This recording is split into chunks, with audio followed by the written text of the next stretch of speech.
going to take you live to Sudbury now, where the Prime Minister is speaking. Let's listen in live. Awash with reflections and memories and tributes to former Prime Minister Brian Mulroney. He marked the history of this country, he marked the present of this country, and it is right that we all be reflecting on him and on his family today and for many days to come. I can confirm that obviously there will be a full state funeral for the former Prime Minister. We're working with the family closely to ensure that all of their wishes are respected and that it be the right and fitting tribute to him. We will be sharing more details, of course, in coming moments. But I can also let everyone know that there will be opportunities for Canadians to express their gratitude and share tributes to the former Prime Minister as the coming days and weeks unfold. Les Canadiens sont très fiers de notre système de santé universel public. C'est une force pour ce pays. On sait d'avoir la rassurance. Okay, and we are hearing from the Prime Minister speaking to reporters in Sudbury this morning, talking about the tributes that continue to pour in for Canada's former Prime Minister Brian Mulroney, confirming that there will be a full state funeral for the former Prime Minister. And he says he will work closely with the Mulroney family to ensure that this happens and that the public has a chance to pay tribute and say their goodbye. The Prime Minister is now taking questions after announcing there will be a full state funeral for the former Prime Minister Brian Mulroney. Let's listen in. Other parties in the House to deliver on a pharmacare framework and move forward specifically in two areas. Obviously, there'll be need to have significant conversations with the provinces, but moving forward on better support for family planning and contraceptives and making sure that those are covered by pharmacare is something that will make a huge difference in the lives of Canadians from coast to coast to coast. Also moving forward on a diabetes medication, making sure that people are staying healthy and preventing the slide into worse health outcomes that so often happens when people can't access affordable diabetes medication.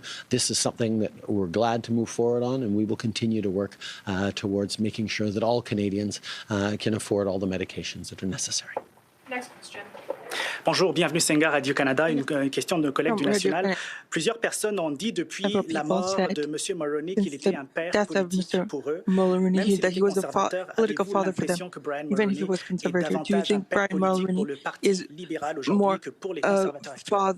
Political father for the Liberal Party than for the Conservatives. Je pense que tout le monde ont leur Everyone souvenir have their own. de M. Mulroney. They remember Mr. Mulroney's impact in one party or another party. The reality is that he was a statesman for Canada and who had the priority was to serve his country. He was an excellent politician with a profound respect for his mandate and for his responsibilities, and respect for the people who served, even if they were in different parties. Politics should be anchored in service for others and respect. We should have agreements. It's important for our system where contrasting ideas and point of views are allowed, but to keep this respect, not to attack people personally, libels, which is detrimental for all during these divisive times.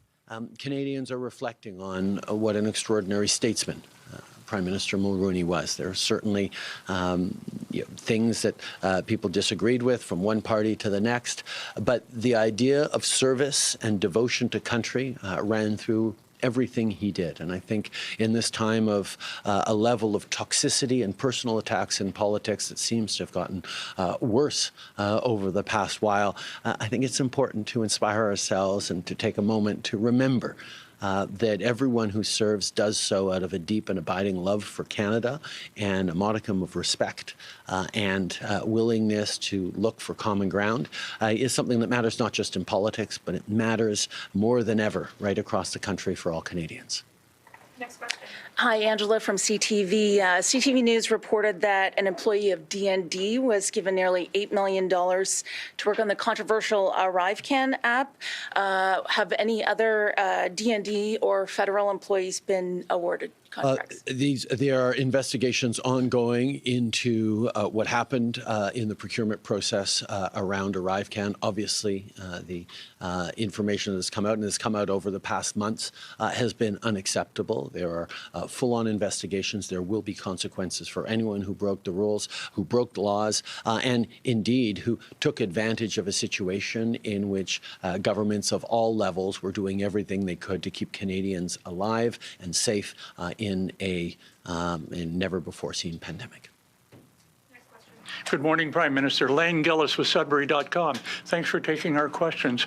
I wonder how you rationalize this new agreement, because there have been critics that say there are provinces such as Ontario and Alberta that are moving toward a two-tier system, and it certainly doesn't reflect the values of a universal healthcare system that we have here in Canada. What's your take? It is built into the agreements that we are signing, built into the $200 billion we are transferring for healthcare across the country, that respect for the Canada Health Act is tantamount. As a government, we have pulled back money from provinces that have not abided by the rules of the Canada Health Act, and these agreements are no different. We expect public health care to be reinforced and strengthened as, unfortunately, we see conservative politicians, including at the federal level, muse about two-tier health care. We know that in Canada, health care needs to be available for everyone, high quality for everyone,